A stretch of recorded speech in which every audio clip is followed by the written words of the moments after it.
চট্টগ্রাম বন্দরের new mooring container terminal বিদেশিদের কাছে ইজারা দেওয়ার সিদ্ধান্তের প্রতিবাদে শ্রমিক কর্মচারীদের কর্মবিরতি পালিত হয়েছে। এতে জাহাজ থেকে কন্টেইনার উঠানো নামানোর কার্যক্রম এক প্রকার বন্ধ হওয়ায় স্থবির হয়ে পড়েছে।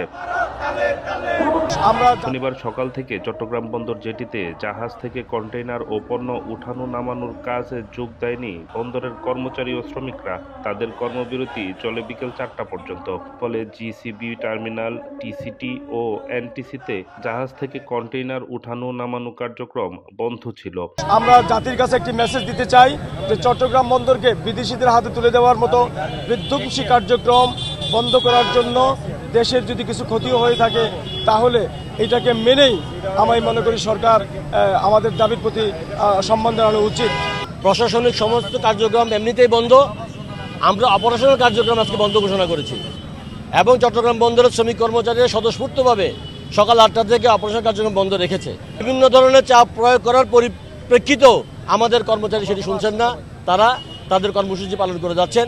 আগামীকাল চট্টগ্রাম বন্দরের প্রশাসনিক এবং অপারেশনাল সমস্ত কার্যক্রম বন্ধ থাকবে। আগামীকাল বিকালের মধ্যে যদি সরকার বা কর্তৃপক্ষ আলোচনা করে যদি সমাধানের দিকে যে না যায় বা এই এনসিটি বেসরকারীকরণের প্রক্রিয়া থেকে সরে না আসে, আমরা আগামীকাল 5টার সময় পরবর্তী কঠোর কর্মসূচি ঘোষণা করব।